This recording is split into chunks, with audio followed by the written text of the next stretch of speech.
1985, and we're at the offices of Councilwoman Joan Milke Flores.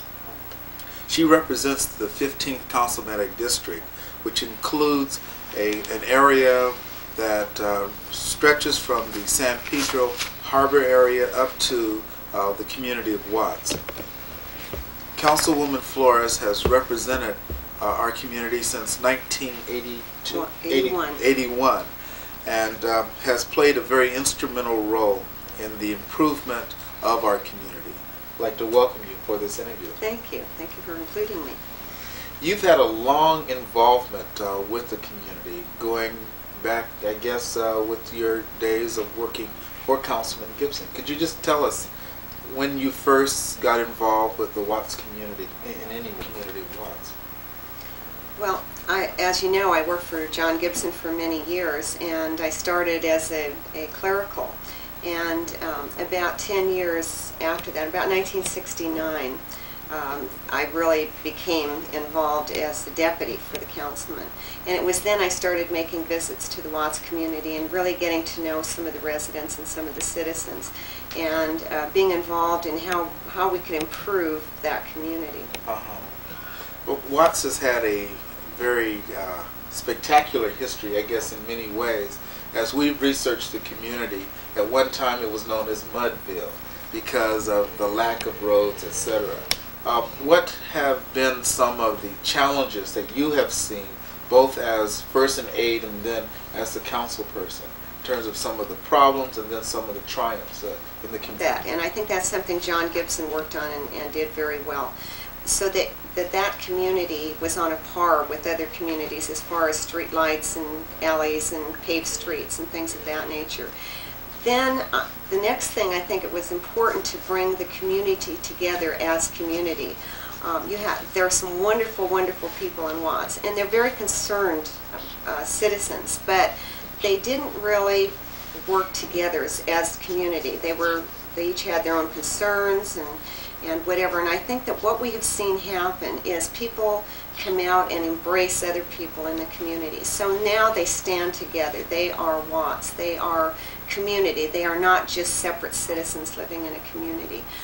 Some of the other problems, I believe there are social problems that have in a way been corrected by this coming together. Organizations such as yours have played a very important role, because you're not just a Watts Health Foundation. You just don't meet the health needs of the community. You're also involved in a great number of other projects that help people who live in the community focus on improving and supplying the needs of the community and working with you. And I think you're a good example of the very best things that have happened in Watts. You've put together some committees of community citizens. Tell us a little bit about the committee. Tell us about some of the personalities. I know you won't be able to think of everybody, but of just some of the flavor of the Watts community, people that you have had a chance to meet with and work with. Yes, I have, as you say, developed and appointed a Watts Community Advisory Council.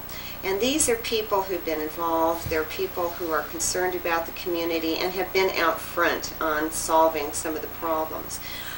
People such as Frida Shaw Johnson and the many interests that she has, Burdell Moore and Sweet Alice Harris. I hate to start naming because everybody has their own spot. These are people who head some of the banks, some of the agencies like the Kaiser Foundation. The schools are very much involved in this. And what this council really does is we make them aware of what we're doing, and they make us aware of some of the things that we should be doing. So what it really is a working together. How can I help you and how can you help me? And in this way, and we involve the agencies that each belongs to. So if there's a need, if there's a story that goes out that needs to be spread, this is the nucleus of people in the community who can go out and make sure that that word is spread throughout the community. And they've been very, very effective. One of the problems that has traditionally plagued the Watts community has been the police-community relations. Mayor Bradley, I believe, in his analysis of what occurred almost 20 years ago, a little bit more than 20 years ago, and what is happening today, said that part of the problems that were exacerbated in 1965 had to do with police-community relations. How would you characterize those relations today, and what role has your office played in terms of addressing those needs? Well, I believe that the turnabout has been caused by several reasons. I think the population of Los Angeles in general has become more cognizant of the Watts community and the whole South Central Los Angeles community and their needs. And this has translated over into the police service. I believe that we have a good caliber of police officer on the street. I know that I ride along with some of the officers, and I see that they have their favorite people that they know and recognize and work with. I think what's also been very important is the citizens themselves who have organized into neighborhood block clubs. That's been effective throughout the city, but it's been very effective in the Watts community. It's not only given the citizens a chance to know and understand the police, but it's given the police officers a chance to know and have a new appreciation and a new familiarity with the citizens. They go into their homes and they see that they're really just as concerned as everyone else about crime in the street and protecting their families. And I think they've got a new appreciation. They feel that they are families, and they're families who care just as much about their safety as the police officers care.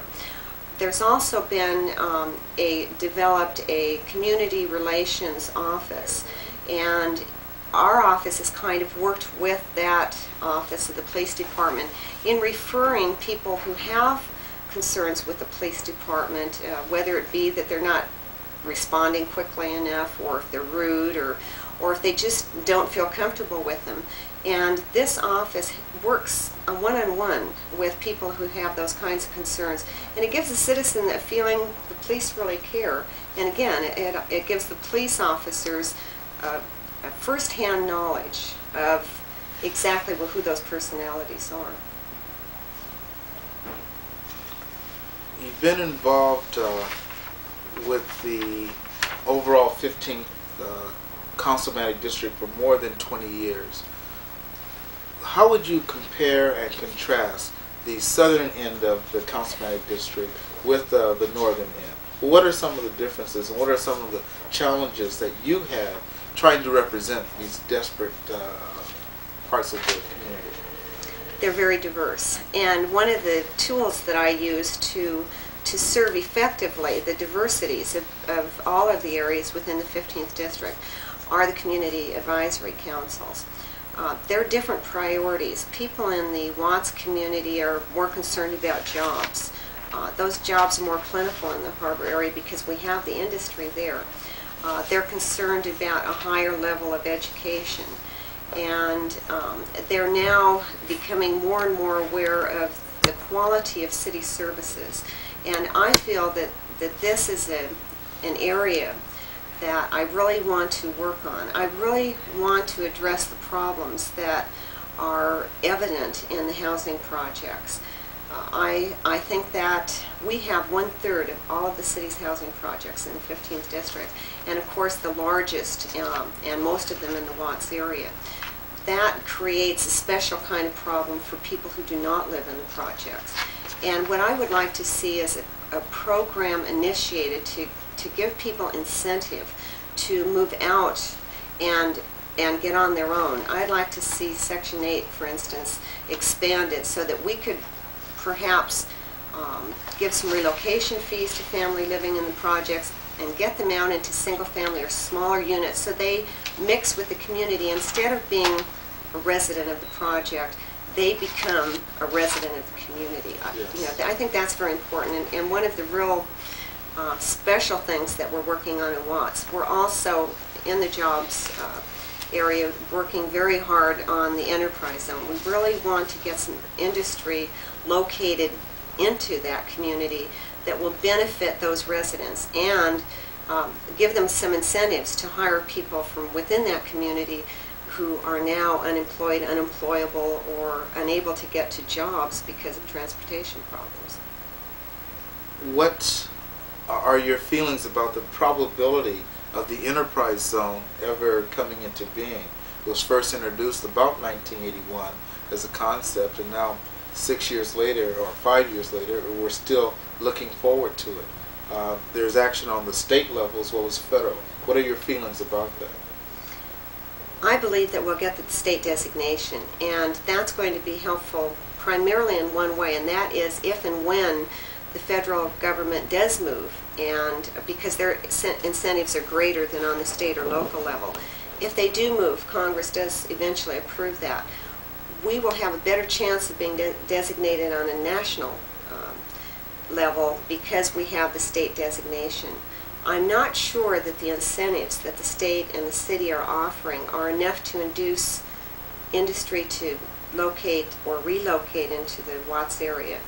We are a part of the county enterprise zone system, and that will be helpful because we'll be able to get a little assistance from there. There'll be some public monies available for to entice people who might be considering locating somewhere else.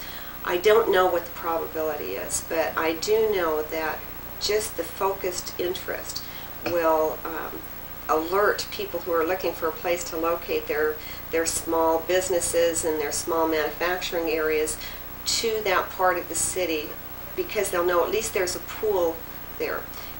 Another thing that I'm trying to work into the enterprise zone concept is training, because it doesn't do any good to furnish a lot of jobs if they're all high level and your people don't qualify for them.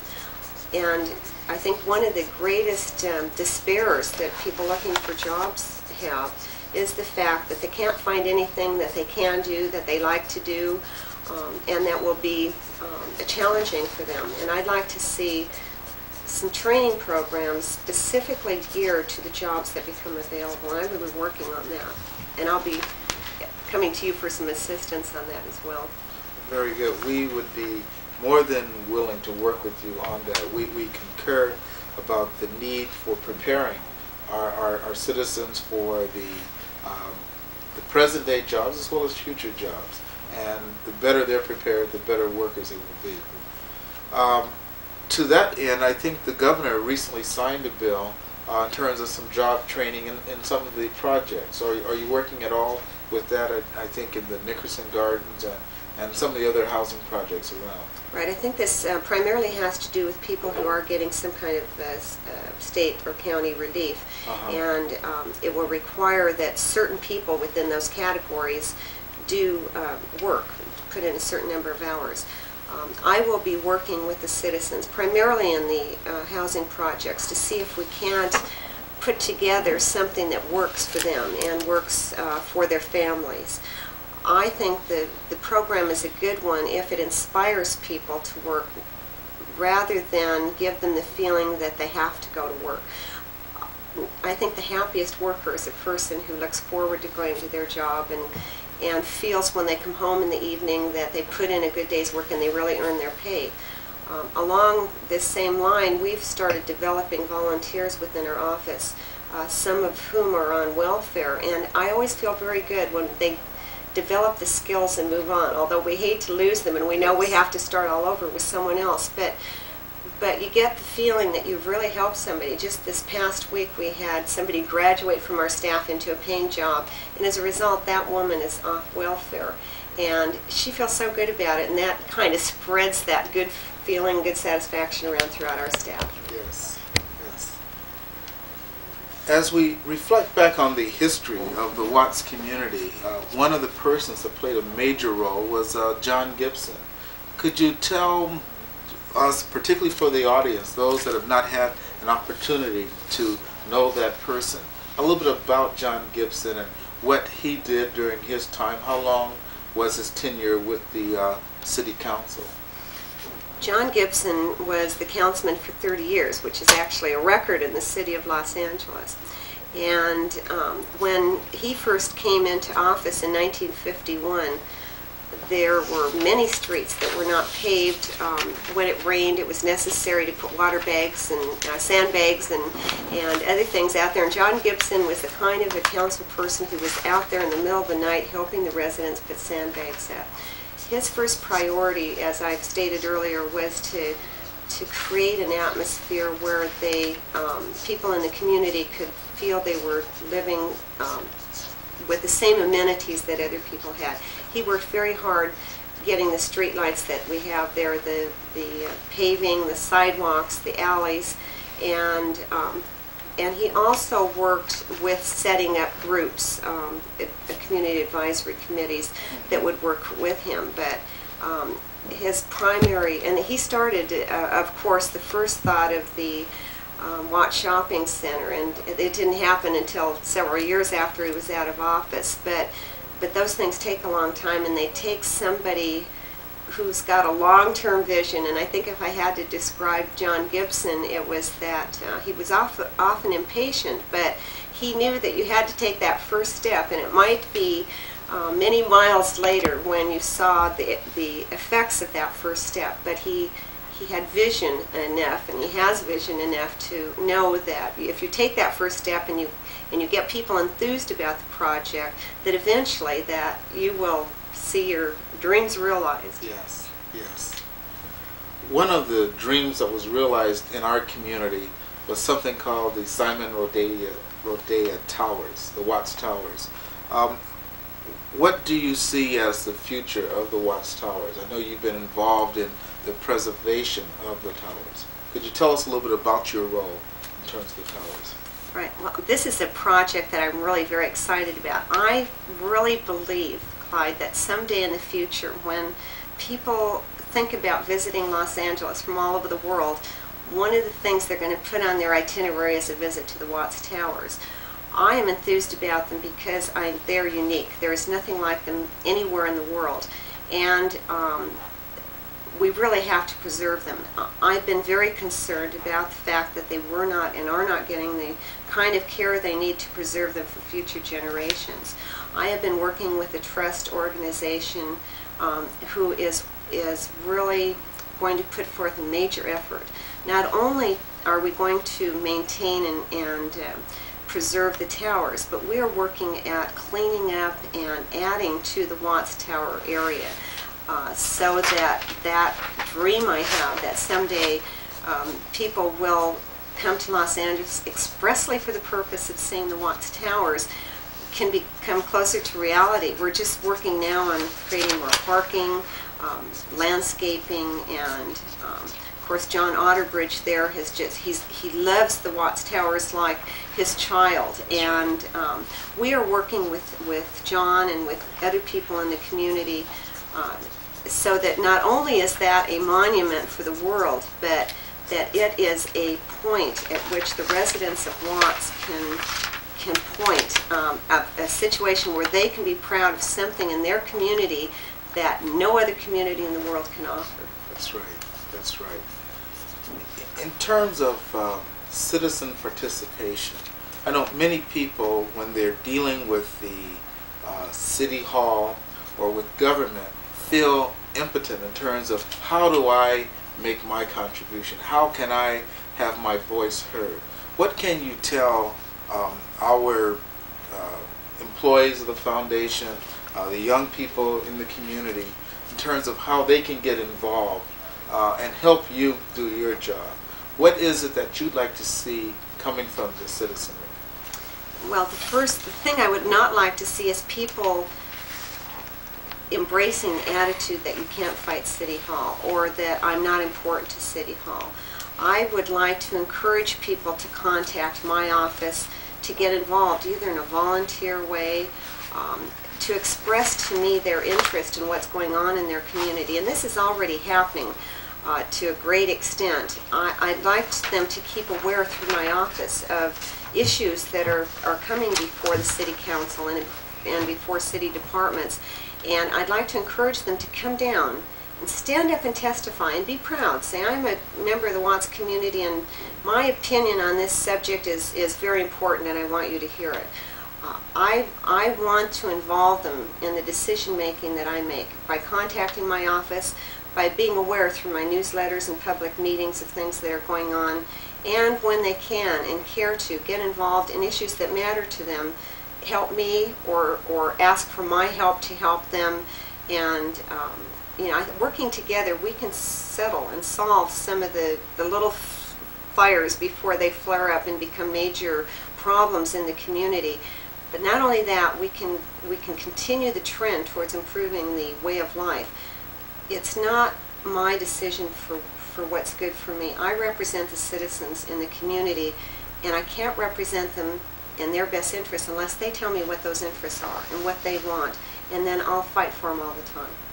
Okay, so the word is to get involved, to give your office a call whenever there's a concern, just to express that concern, and you or through your staff, they will respond to that. That's right. The worst thing you can do is nothing. And you can't complaining. You can complain for hours and hours and nothing will change. But there are ways. Believe me, there are ways to get the attention of local government and state and national government. And it doesn't have to be confrontational. But what you need to do is say, I'm important and my opinion is important and my priorities are important, and what are you going to do about it? Very good. Very good. There is a new organization being created, the Watts Historical Society, to document the history of the community, to document those persons that have made contributions to the community. And we would like for you to be a member of that historical society. What do you think about the general idea about doing that kind of thing? Well, first of all, I'm very excited about the idea. I think that so much history and flavor can be lost the longer you wait to set this up, and I'm so happy that you're doing this. Also, there are a number of people who live in the community, who lived in the community for years and years and years, who can contribute a great deal to the flavor and the importance that Watts played, even in the past, in the city of Los Angeles. There are some wonderful stories about things that happened in the early formative years, even before Watts became a part of the city of Los Angeles. And the photographs you can collect, the importance of the rail line that ran through Watts, the events that led up to the kind of community we have today and the kind of community that we envision for the future. It's very important to document that. And I think that in addition, it creates a new sense of pride. It's interesting that as people look forward, the importance of the past becomes even more vivid and more important. And so as we look back, we can more closely determine where we're going and what path we want to take, what we really want for the future of our community. And yes, I'd be very happy to be a member of the organization, and not just be a member, but I want to be actively involved with you. Very good, very good. As we think about the Watts community and many historical things that have occurred, your life is also historical in many ways. You're now President Pro Tem of the Council, and you have traveled a great distance to get to where you are. Could you share with us a little bit about your life and what led you to get involved in public service, what obstacles and barriers you had to go through in order to get to the position you're in now? Well, I was in a way very fortunate. First, I came from a religious, warm family. I think that's a good way to start life, and I think it sets the stage for whatever is to happen in the future and taking advantage of those opportunities as they come up. I didn't plan to be a legislator. I didn't plan to run for public office. I was fortunate enough to work in a clerical position for a man who recognized people who worked hard and rewarded them. John Gibson was a man who believed in promoting from within, not going outside to see what new fresh talent was out there, but in teaching his employees to care about the job they were doing, and as they became more and more involved, to give them more and more responsibility. And so through that learning process, which took 25 years in John Gibson's office, I not only learned the skills that were necessary, but I became intimately familiar with the community itself, with the leaders, with the families who live in the communities, with the concerns and how to get things done at City Hall. And then it was at the time he decided that he wanted to retire and had a conversation with me that he really hoped I would run. And it's really, I think, the first serious consideration I gave to running. And I talked with some people in the community, people in the Watts community, and I asked, do you think I can get support? I want to talk with you. What are the things you need? What are the things that I can do that are important to you? And I have to say that the people in South Central Los Angeles, the people in the Watts and Athens communities, contributed greatly to my being elected, and that's something I'll never forget. They embraced me. I got my first endorsements in Watts. I have a very warm feeling about all the citizens of the 15th District because I serve them, and I am hopefully their voice. And the decisions I make are not necessarily the decisions I would make if it was only myself that was going to be involved in the results, but the future, the livelihood, the prosperity of the people I represent. And I have a very good rapport with the citizens. So from a very humble, warm and safe beginning, I have come to grow into a job where I feel very comfortable that I can get people to tell me what it is that they're concerned about and that I can meet that challenge. 1990 is 5 years away. What would be your vision of the city and the community 5 years from now?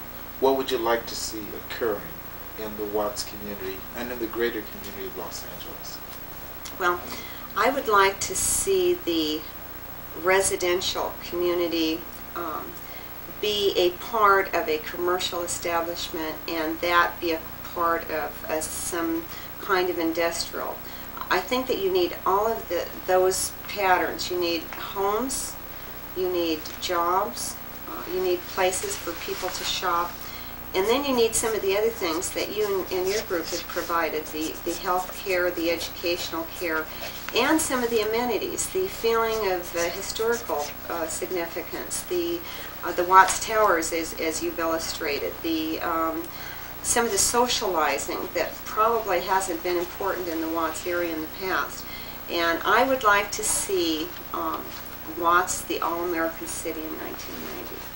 Watts the all-American city. I like that. I also hope that we can contribute in terms of what we call the new Watts Towers, that office building project that we're working on.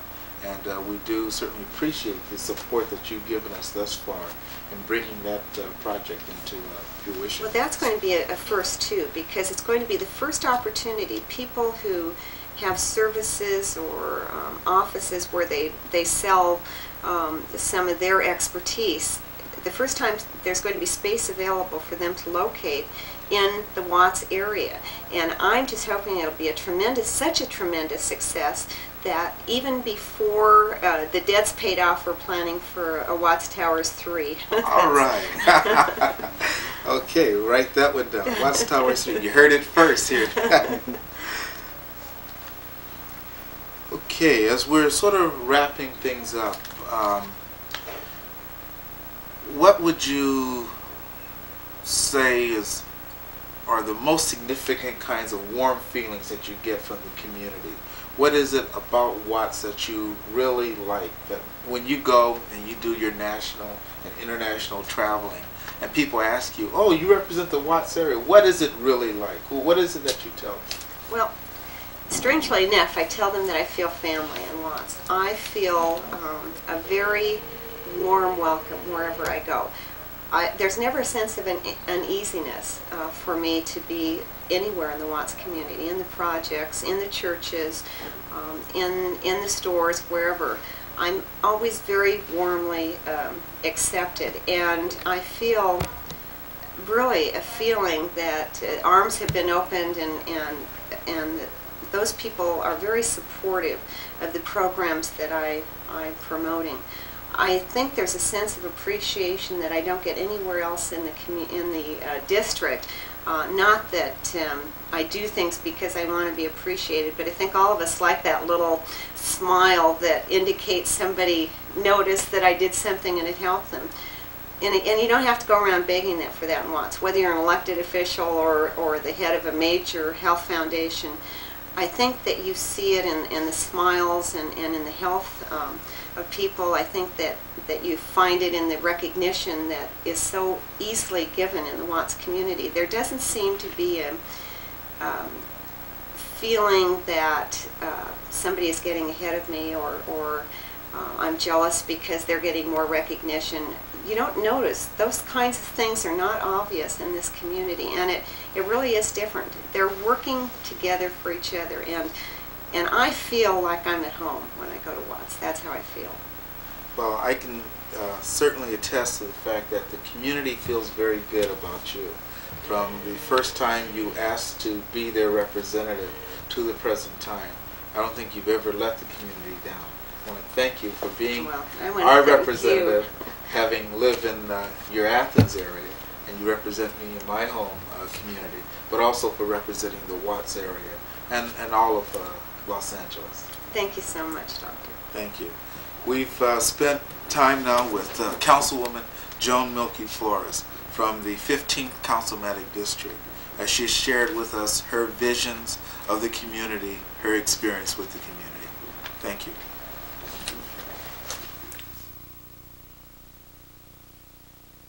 Isn't this nice? Oh, it's gorgeous. Yeah, this was done by a fellow who used to do all the council resolutions. In fact, he designed all of the fancy, the certificates and things that we give out. Fantastic. And he's just an extraordinary artist. He's retired, and when he left, he said, "I want you to have that." Oh. So I said, "I'll take it." See, there's some affection in that. Yeah, isn't that It's neat? certainly unique. Yeah, that's the seal of the city. That's very interesting in itself, with the rosary beads around and. Yeah.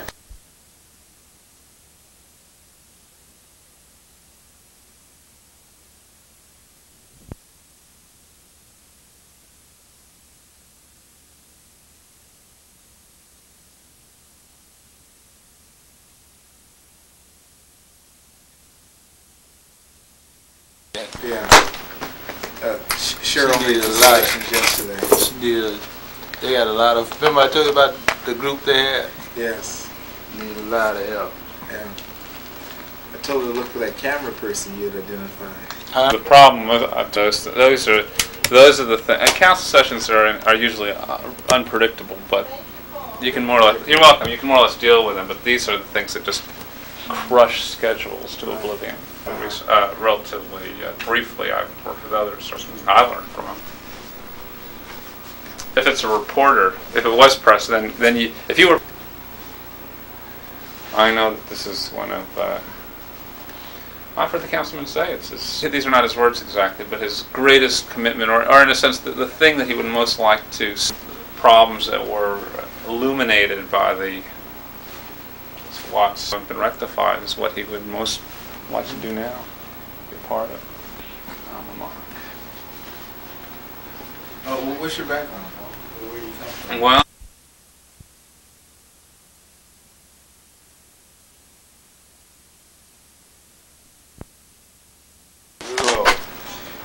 Okay. Cool.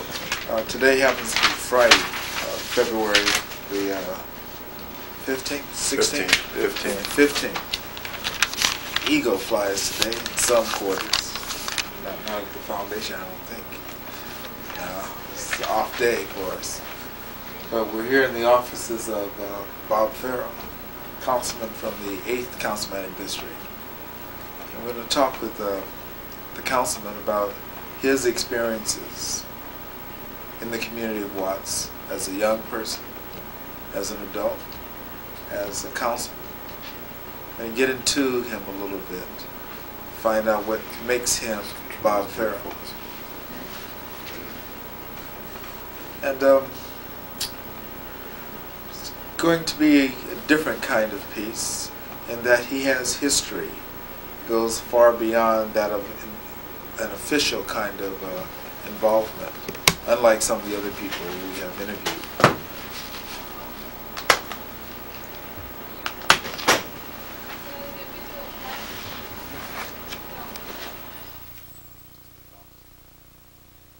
Video too, right? we can get his brother, because his brother was the one that went to the Olympics. You know, Ed. I talked to Sam pretty frequently.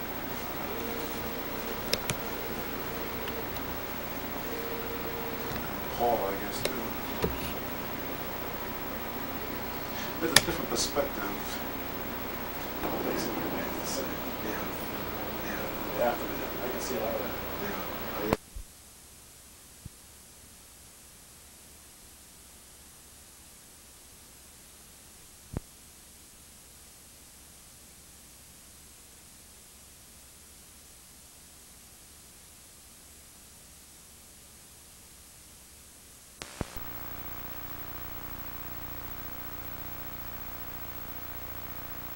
We're interviewing today Councilman Robert Farrell, who represents the 8th Councilmanic District of the City of Los Angeles.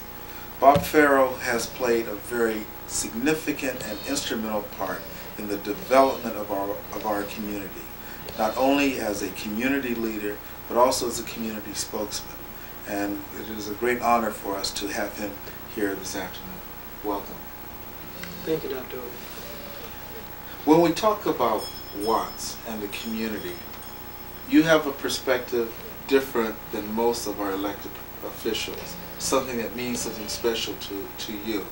Tell us about your background, your growing up in the community of Los Angeles. The most important thing that I'd like to mention about Watts is the fact that I was involved in its politics as the Watts community shifted from white representation to black. We're primarily talking about at the state and at the federal level. And in the growth of the consciousness that exists as whatever the South Los Angeles, the Los Angeles black community, or our folks, and the whole issue of black agenda in Los Angeles. One of the fundamental dates to keep in mind is the 1960 census, because when that measure was done, we had quantified what is at this point that high point of black population expansion and influence to show up in that document.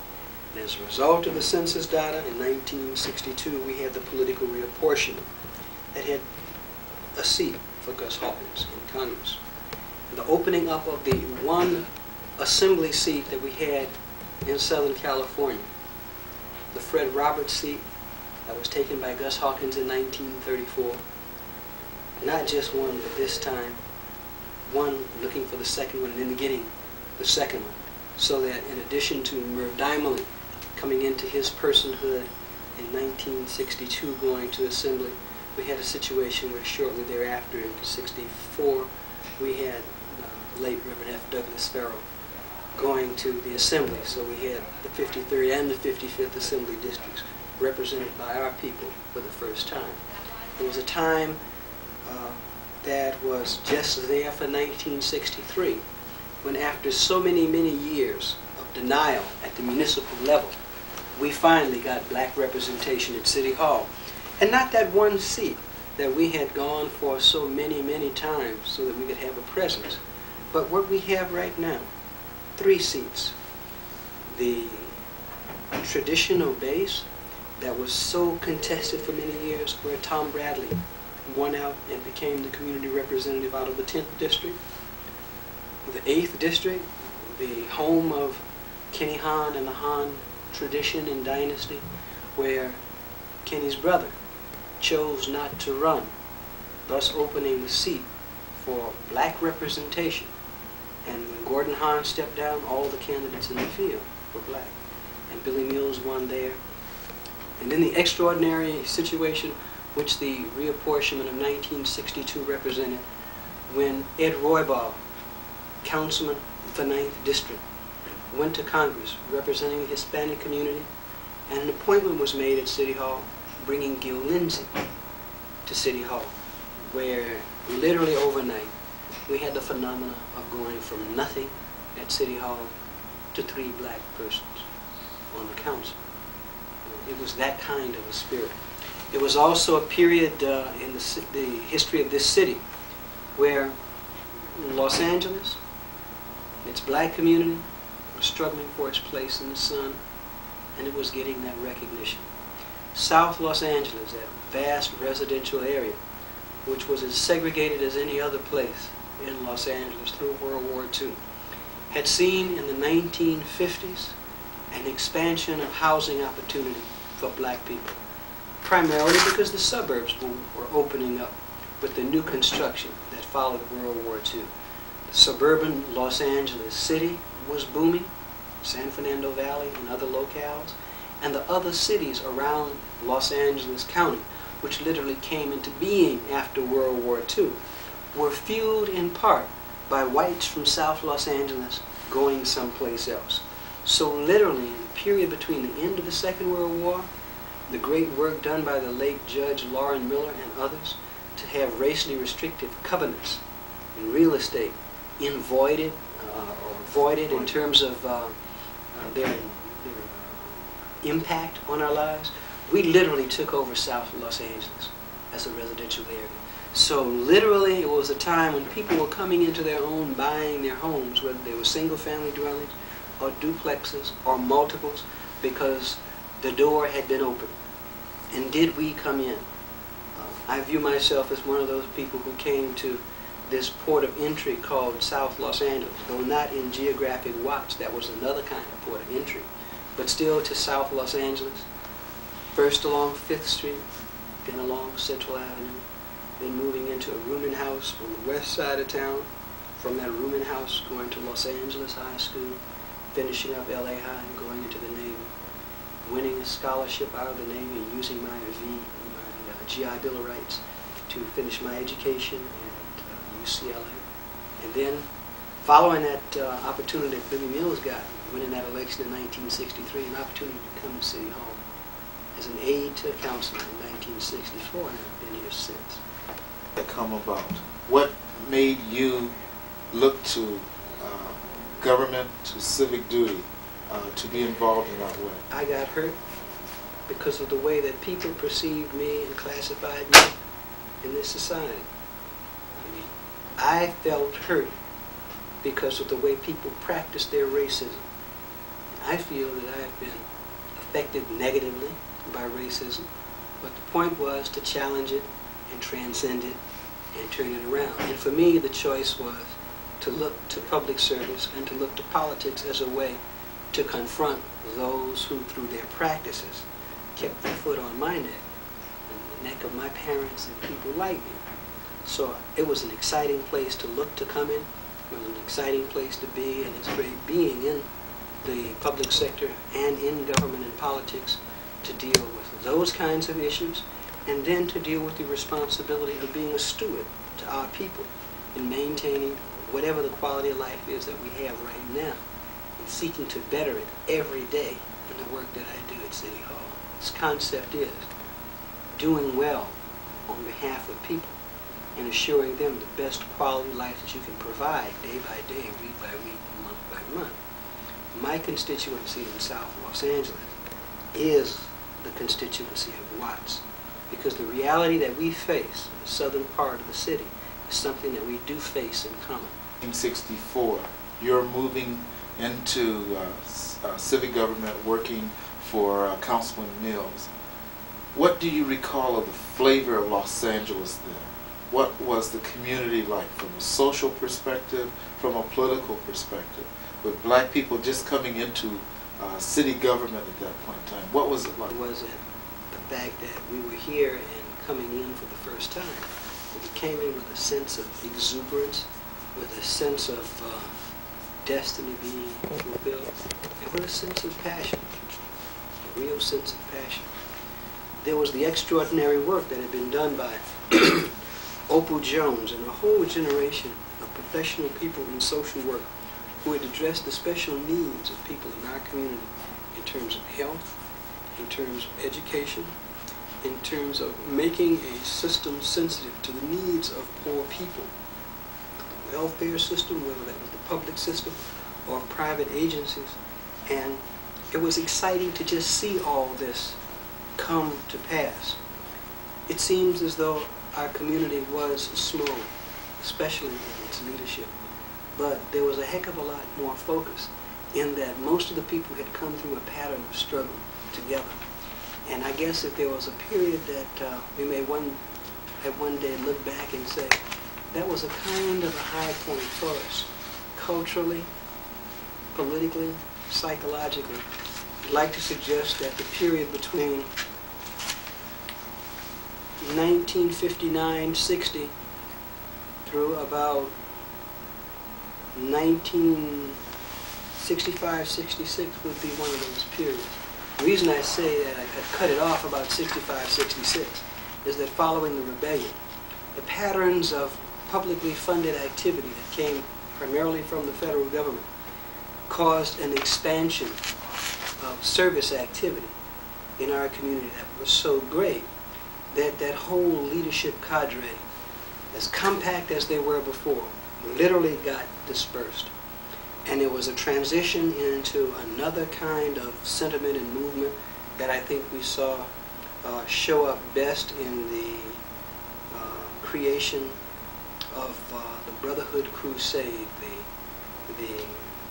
approach to define a common place in which black points of view could be expressed as Walter Bremont came to the fore with his concepts of the Black United Front and the Black Congress. And the fact that the Black Congress did get off the ground, the forum was working.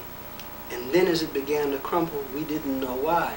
Subsequently, we found out that it was COINTELPRO, that there was cooperation by people who are still alive today and working on LAPD, and in the leadership of our community in South Los Angeles, working with J. Edgar Hoover and others to diffuse, to disperse, and to break up this nascent black consciousness in this Los Angeles community. And then we had the tragedy of the shootout between the Panthers and us that I and many others believe was directly a result of that same COINTELPRO infiltration effort that caused the breakup of the Congress, that caused that tragedy. But I wanted to just note the distinction, because there was a qualitative shift that went from something that was community-based in the Negro community to something that shifted with an awakening of black consciousness that took us to another level in the politics and civic life of South LA. That was the whole leadership developed. In the rebellion through about 1967-68, I don't think we understood what was hitting us. It was just that things were being put in place and we thought things were moving ahead, and there were these breakdowns for reasons that you couldn't really explain. Tragedy taking place, and you say, my God, what is that all about? And subsequently we find out through Freedom of Information Act that there were deliberate acts by people who had their agents out there in the field, paying them for the purposes of disrupting. And to a great extent, they succeeded at that time. And I don't think that we've overcome, at first cut, that level of betrayal for those who cooperated in COINTELPRO.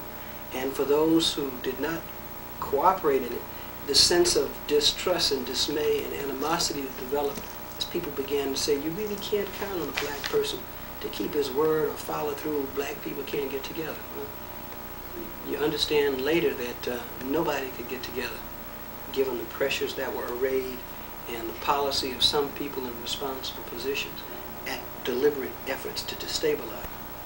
Where were you the first days of the rebellion? What do you remember of the first days of the rebellion? Billy Mills. And as his deputy for staying out in the streets, I was a party to a number of meetings that had been convened to deal with problems of tensions and youth being disrupted in South LA.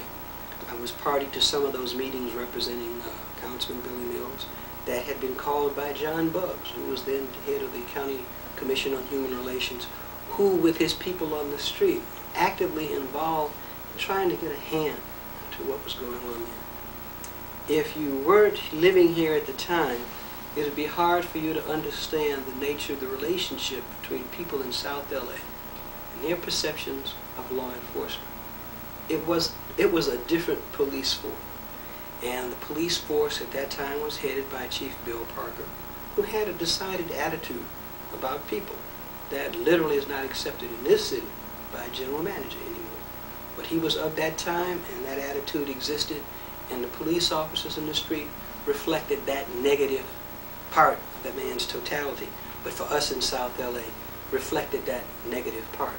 And it showed up in people's feeling that police officers were insensitive to individuals in the black community, insensitive to the concept of leadership in the black community.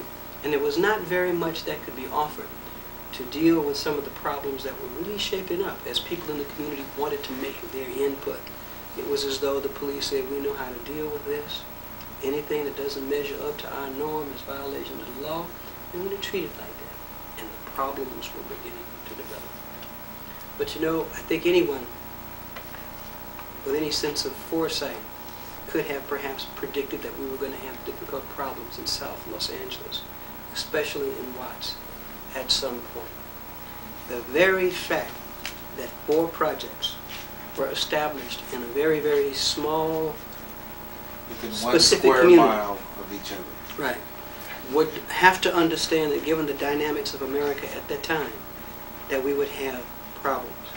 Just thank God that there was a little bit of space between the Downs and Pueblo, because had that project been a little bit closer in, we would have just had more tragedy than we had in 1965. And I'm talking about the tragedy that affected everybody.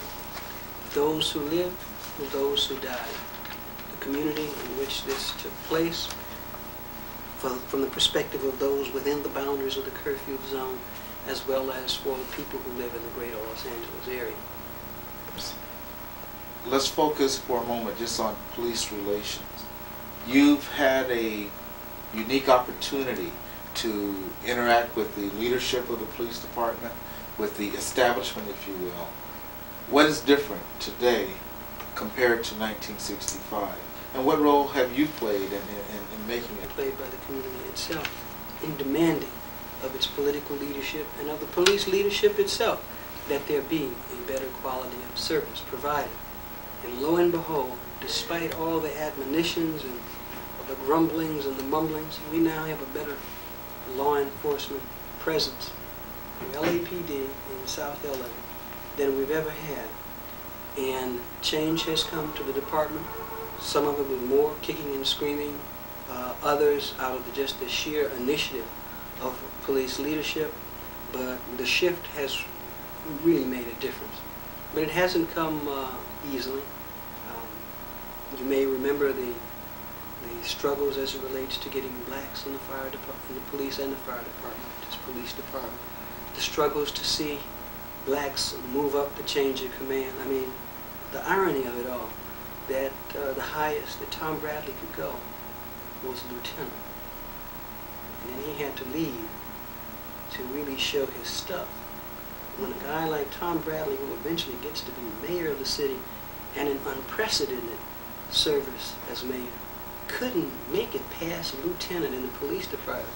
You know, things are absolutely wrong in the police department. But yet today we're to the place that there is Jess Brewer as a deputy chief, and we have sufficient people in depth to assure us that as we go down the road to the future, it's not out of the realm of possibility to look to a black police chief before the end of this century. More deputies police chief and assistant police chief. That means we've come a long way. We've come a long way from the days of out-and-out harassment in the street to the days when police just said flat out that we've got to have chokeholds or else we're not going to be able to do things, and if you take away from us the chokehold, and we're not going to be able to do as well as we do in patrol, and we're going to expose officers to a heck of a lot of injury. And what we've seen is they've done away with those atrocious tactics and techniques, and there's been no loss of respect for police officers, and there's been no injury to them. As a result of that. Yes. You mentioned the impact of the 1960 census and how that, through political reapportionment, opened the way for black political development here in Los Angeles. Let's look now 20 years later, 1980, 1984. A lot of changes have occurred in South Los Angeles in terms of the demographics. How are those impacting? Particularly looking at the increase in population by the Latino community, looking at the other changes in housing, health status, etc. What have you seen, and what is your perspective and perception of those changes over the last 24 years? From the change. I look at those people who come from south of the border as being people who are carrying out something that's rather historic. Remember, these United States took it from Mexico under force of arms. Mexicans simply couldn't get an army up here, and they couldn't defend it as far as this area was from the administrative center in Mexico City. And far be it from me, who has had lateral movement from Mississippi to South Los Angeles, to decry the fact that Latinos moved from the south to the north. Mine was from the east to the west, along with other people. We're able to live together. And I think that people are going to be able to respect each other and work out whatever their differences are. See, we got to keep in mind that in our experiences, we've never had the opportunity as people of color to deal directly with each other. We have a fascinating opportunity coming to us in South Los Angeles, where people of color are going to have the opportunity to get together, and not playing down the role of whites. I'm just saying that we have the opportunity of blacks and browns and Asians getting together to see to what extent we can exercise our own leadership skills and coalition building skills to bring about the best possible community in which all of us can live. Neither of us has a history of disrespecting the other. Neither of us have segregated the other. And neither of us have run from the other, as that other has tended to come in increasing numbers and express lifestyle and culture.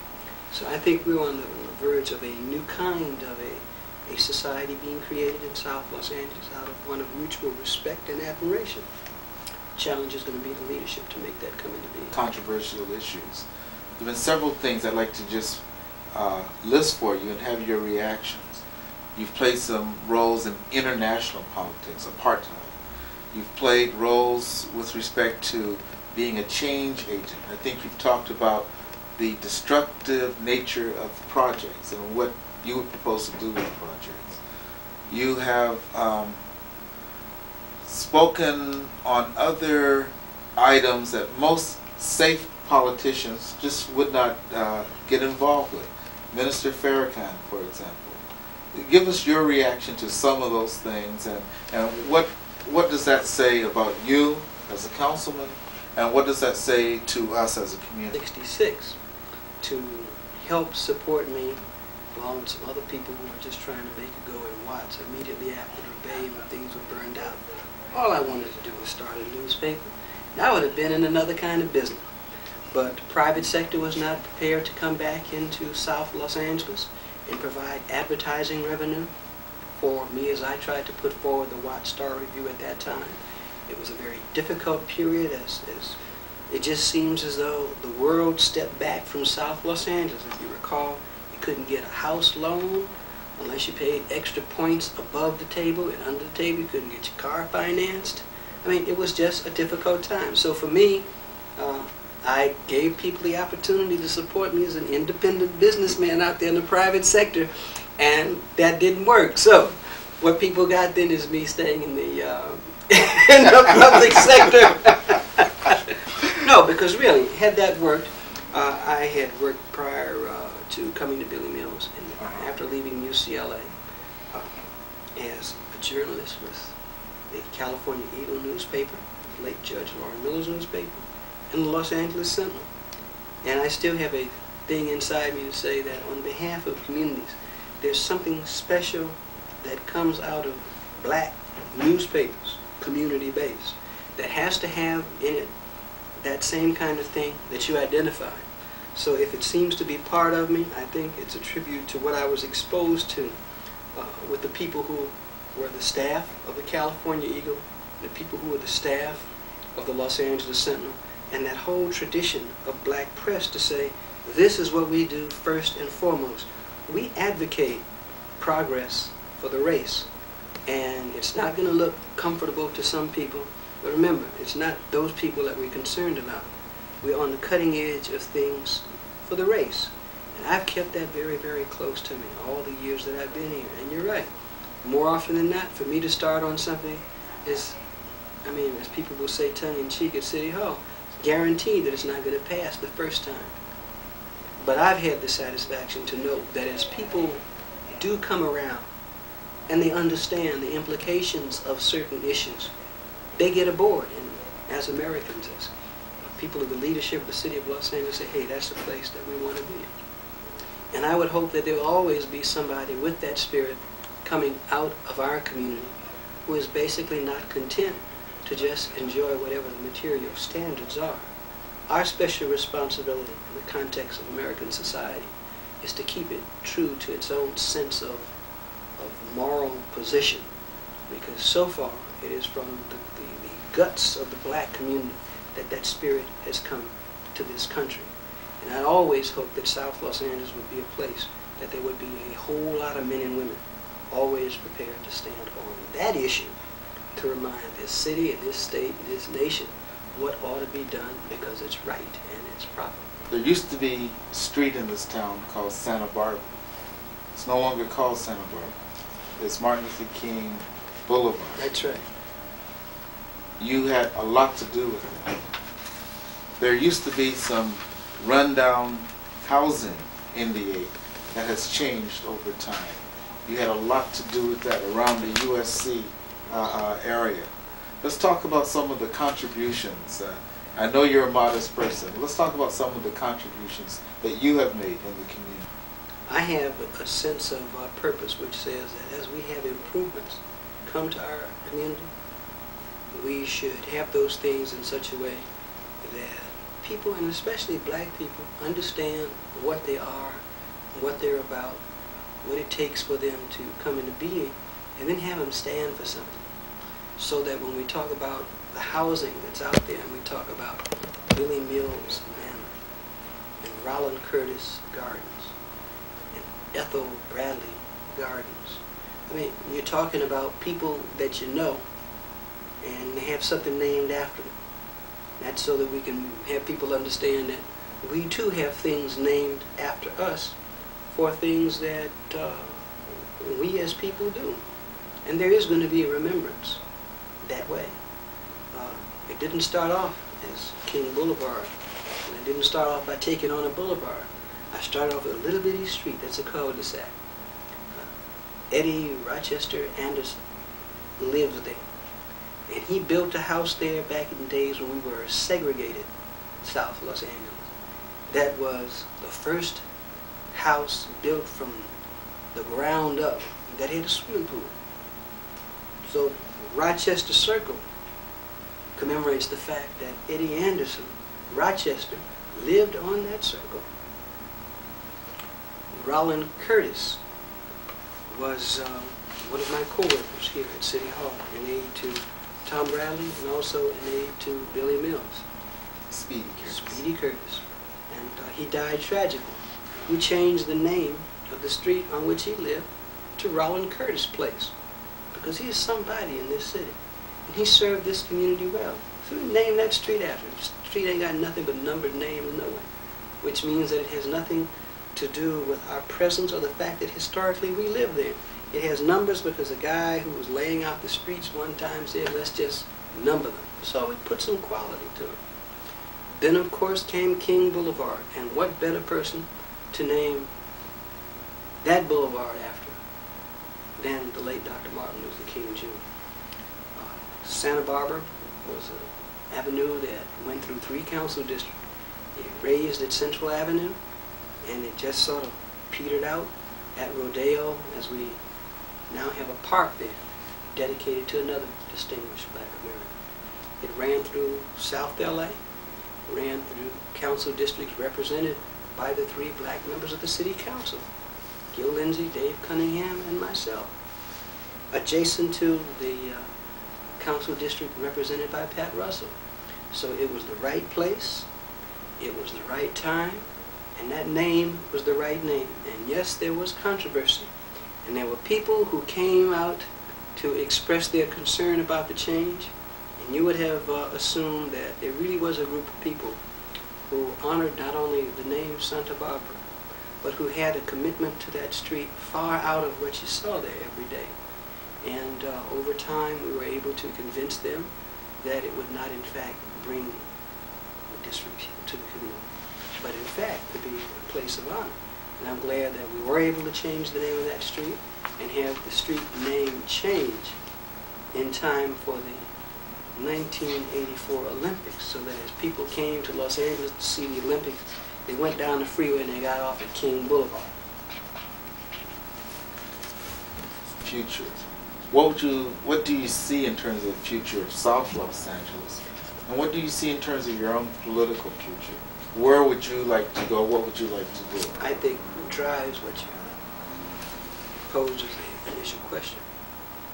I see myself being a member of the City Council for a little while longer, and then I take my leave. And I take my leave because I feel that I will have made my contribution. I would appreciate the opportunity to be a steward of the 8th District and appreciate the people giving me the opportunity to serve these several terms. There are a few more things that need to be done.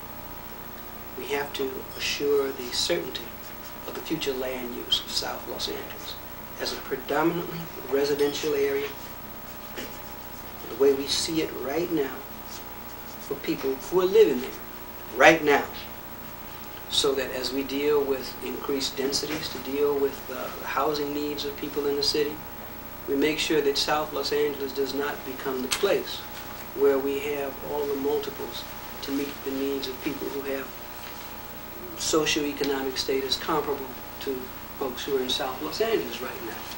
We want to have a certain amount of commercial and industrial activity to bring jobs and economic opportunity to South Los Angeles, but not so much as to disrupt its basic function as a residential area of people who are living there right now.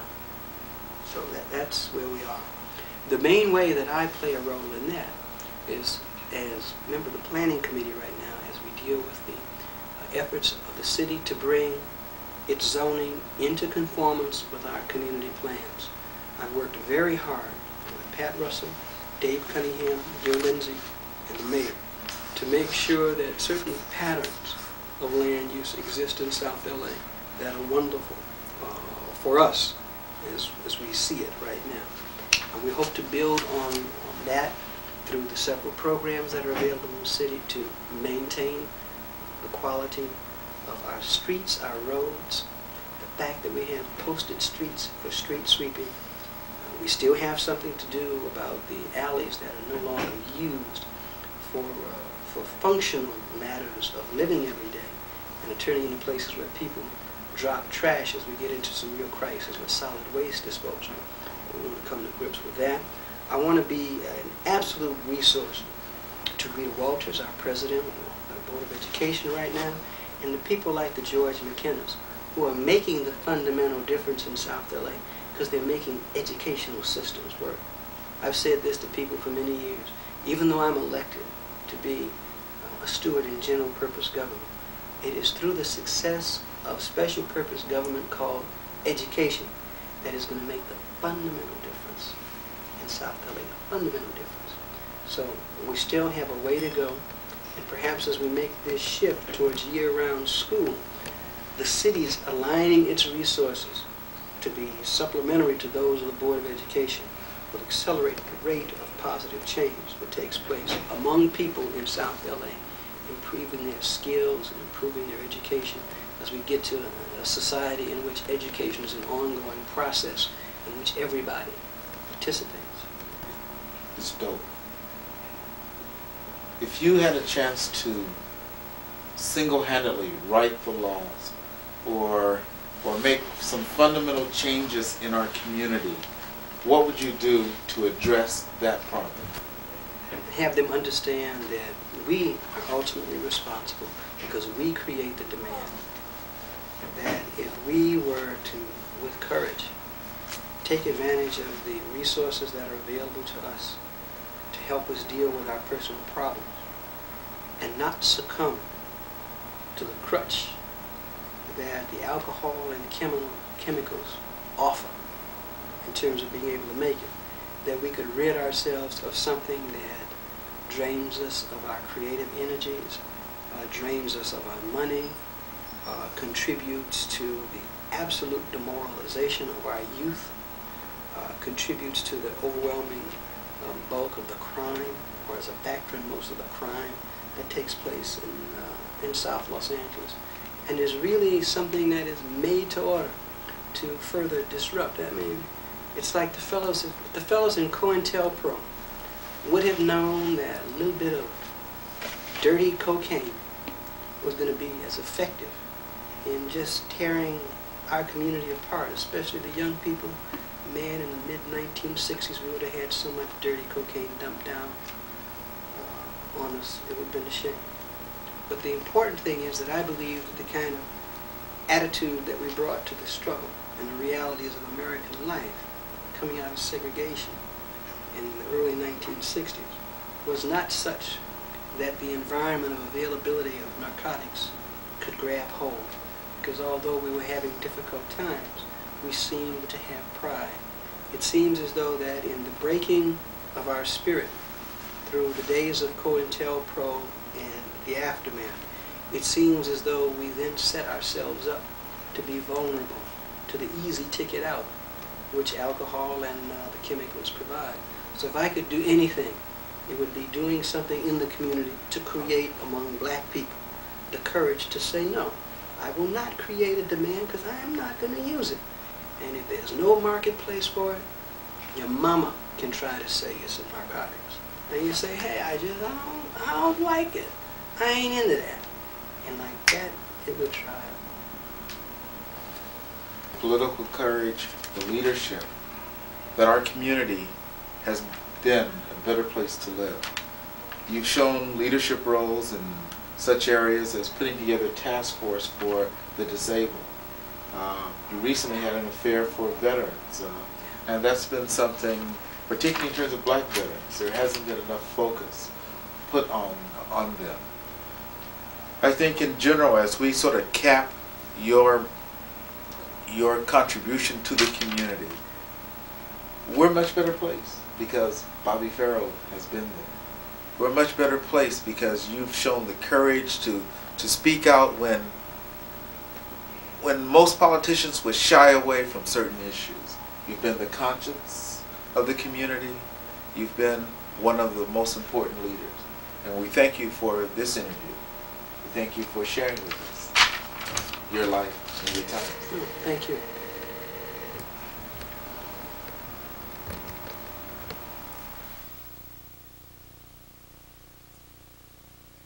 About 1967, 1966 to be exact, a very interesting and new and challenging program was developing, the South Central Multipurpose Health Services Center, sponsored initially by USC and Yes. the OEO program. What do you remember about that project that later became the Watts Health Fund? I remember the lot being cleared and the mobile units being brought in. I remember talking to fellows who were with that gang that became known as that Association of Sons of Watts, looking at these people come in. I remember being with Burdell Chumore and talking about health needs of the community and wondering if this experiment was going to be something worthwhile or whether these folks were just coming down to take advantage of black people to further subsidize what people wanted to do at USC. And it was fascinating to see that people came with the programs. Bob Tranquatta was out there. Dr. Elsie Georgie came out there. And there was a community participation effort that was literally extraordinary put in place which was exciting in that moment because there'd been nothing like that ever before, where people were called on to sit down with medical professionals and come to grips with some of the healthcare problems in a specific area, that instance being South Central LA, and to do it in Watts. Because if you recall that particular time, nobody was coming back. The only thing the city had done along Charcoal Alley was demolish the buildings that had been damaged. And I don't think that at the time the mobile units were moved in, that the debris had been cleared up. So here were these people coming in with the first of the breaths of fresh air to say, hey, despite whatever that was, people here are still human beings of value, and we're coming with something to offer.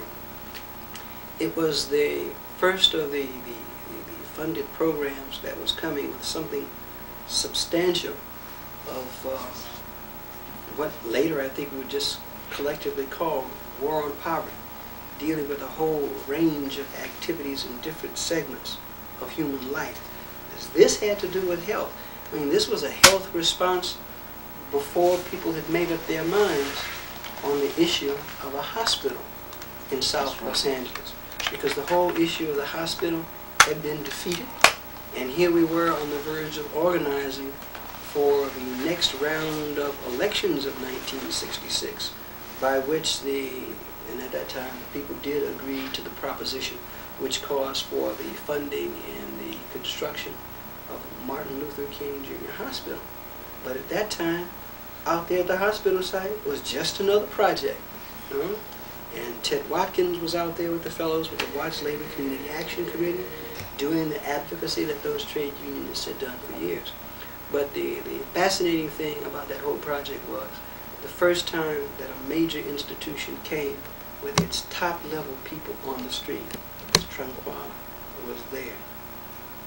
Georgie was there. I mean, not only as medical professionals, but engaging this concept of working with people in the community to establish standards and to work out programs and to deal with a sense of governance and advisory committees that had a sense of status. They brought forth the fellows like Jim Bates, who was out of USC, who put his credibility on the line in having people help understand that those who were there were really there to help make a difference in the quality of health care in the community. And it was one of those times when the ferment literally brought forth something of which everybody is immensely proud, and as you in your stewardship have, and others have brought that along, it comes out to be the premier organization where people have a sense of self-determination in Watts, with something that provides services and is a viable economic entity. We've come a long ways. It's been a very challenging time for the organization in transferring from the war on poverty to being independent. But that has been part of the spirit of the organization, to be independent, to allow for self-determination. And you had mentioned some of the stewards of our organization, the Bert L. Moores, the Frida Shaw Johnson. Yes. And then of course the professionals like Elsie Georgie. Yes. Also Geraldine Branch, and Dr. Branch, yes. Yes, who all just played a role in those early days. Yeah, but you remember, Dr. Branch was one of those folks that already had credibility. Absolutely. The burden was on Tranquilla and Georgie through their actions to earn their credibility. I think that was a distinction I should have made. And you're right in mentioning Shaw and others who were also out there, because they'd struggled for a long time to get those improvements in health care delivery in the community. Then there was the dean of our whole political foundation, Gus Hawkins, Yes. and his role. Tell us a little bit about Gus and your relationship with him. What do you first remember of him as you were getting involved in the politics of the city? Man, I gotta tell you, Gus Hawkins is a person that, even though I've had a chance to know him as an elected official, I still look at him with a sense of awe and dignity. That this man, for so many years, has been on that cutting edge by himself, And then he's still out there, and he's still making a contribution to our community. I guess that's a way to just describe Gus Hawkins. He is an awesome man who, out of just his heart and soul, has given us a quality of service in South Los Angeles that we'll never really know the depths of, and the kinds of things that he's gone through to serve us. And he has served us well. He has really been a dean. And I think that if you want to look at a symbol of political courage, the quiet dignity of Gus Hawkins in making it from 1934 to 1985 in the public sector, as a politician, as a Democrat, and he's still moving ahead. He's still generating ideas and concepts. He still embodies the personification of coalitions of people who dreamt dreams and had visions of a better world. And the coalition, through Gus Hawkins, still lives. The coalition of white liberals, that coalition of labor and blacks and Hispanics and people of a progressive mindset. Like I say, he's an awesome man. I'm just pleased that he's my college. Okay, Harold.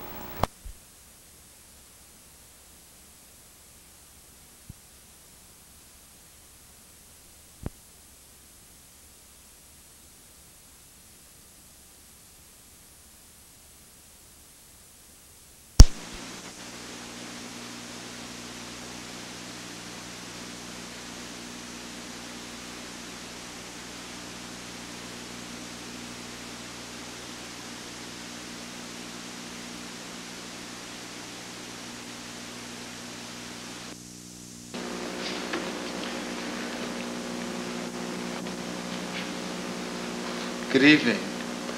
We're at City Hall here in the city of Los Angeles, in the office of the mayor of the city of Los Angeles, Mayor Tom Bradley.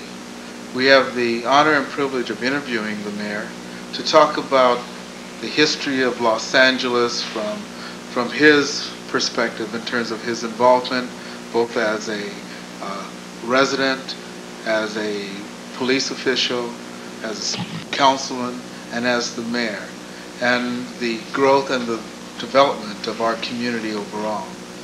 Mayor Bradley, thank you very much for joining us for this interview. Reactions to the development, the progress which has taken place in this city. It's interesting that just a few days ago I was talking with a reporter who was reviewing some of the history of Los Angeles, and it was about 1915 when the first black was hired as a janitor in the city of Los Angeles. And the community was so thrilled by this achievement that they put on a gigantic banquet in celebration, and they invited Governor Hiram Johnson. I'm sure when the governor received this letter of invitation that he must have had quite a chuckle about it.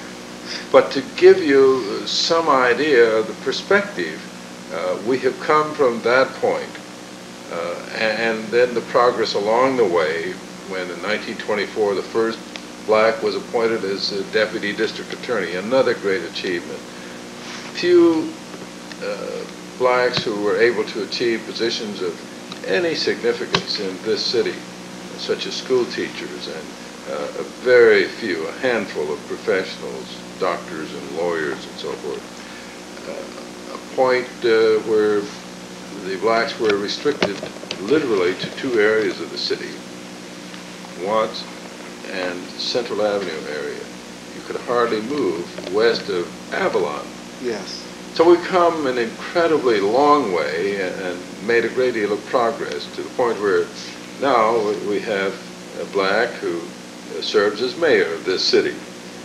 We have people who are serving in positions of prominence in literally every field of human endeavor. It is something that I think we ought to be very proud of. It is something that ought to be a source of inspiration to the youngsters in particular in this community. And I must say that as I look at the Watts community, the Watts Health Foundation, And to see all that has taken place there in another few short years, say from 1965 until the present, we have come a long, long way. Have black citizens who are serving in positions of prominence, but they're serving with excellence. And you have set a standard of excellence that makes us all proud.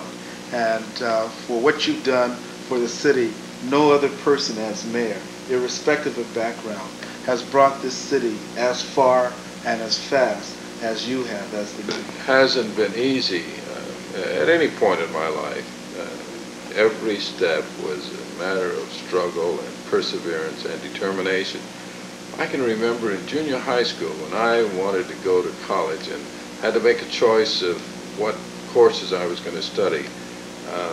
I said I want to take the academic course because that will be college preparatory. My counselor laughed at me. He says, you know, don't break your heart. You take a commercial course where you can get a job if there's one available as soon as you get out of high school, if you get that far. And she was serious. She was not intending to put me down or to express any kind of bigotry or discrimination. Those were the facts of life, and that was in 1932. I was determined enough, because my parents had drilled into my head I was going to college, and we didn't have the slightest notion how I'd get there, but go I must. And so I turned down that advice and took the academic course, was prepared to enter college when the time came. But even with that preparation and the fact that I got good grades wouldn't have helped me at all, except for the fact that I had some athletic talents that permitted me to get a scholarship to UCLA. And I must say that that made all of the difference in my life. All of the things that have happened to me from that point on, from my career in the police department, where I met some of the discrimination that is often not spoken about, where it was clear that I could rise to the rank of lieutenant, and I did, but I'd never go any higher. And so I made the decision to go to law school.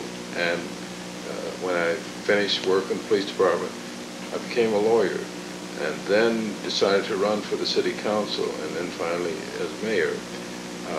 These are the kinds of obstacles that have been placed in the paths of many. Some of us have been able to overcome these obstacles, and I would just hope that by looking at what some have achieved, overcoming many of the stones that are thrown in their paths, that others would be inspired to apply themselves and to work harder to make the strides that now are possible, because today opportunities are almost unlimited. If I had been able to even dream of the things that are now possible for our young people, I would have literally... President Bradley? Nothing would have been too high for me to aspire to accomplish. Yes, yes. In the police department, what directed you in that direction? It was in the summer of my studies at UCLA, and some of my friends said they were going down that weekend to take the police exam. I had no plans or desire to be a police officer, but on a lark I said, okay, I'll go with you. And I went, took the exam, wound up fourth on the list, so I said, I think I'll take this job. It was the best paying job offered in the city for blacks at that time. I said, I can always come back and finish my education. So I took the job. In fact, I had to overcome some obstacles there. They gave me the results of a medical exam that they had performed, said, you've got a heart murmur, you can't qualify. I said, you've got to be kidding. I just finished a track season at UCLA in the best health of my life, and you tell me that I got heart murmur? So I appealed it. I was just that stubborn at that point. And the doctors who reviewed my record and tested me after that said, your appeal is approved. And so they permitted me to enroll in the police department. It's just something that came along, and almost on a lark I took it. As it turned out, I liked the work because I had the good fortune to be able to work in the juvenile division, working with young people, and helping them, guiding them, and I see many of them today whose lives were changed by the counseling and the help and the coaching that I gave them, and they have now become very productive and successful citizens in this community. Little division. At that time, there was only one division where you worked either there or in traffic, and so it was in Newton Street, which ran roughly from 6th Street to Slauson Avenue, from Alameda over to about San Pedro. I occasionally would have to go to almost every part of the city, to Watts, to San Pedro, to Hollywood. I would refuse to be limited as to where my work would take me. If there was a need to go somewhere else, I went. And there were many who expressed some concern about that because it was an unwritten policy.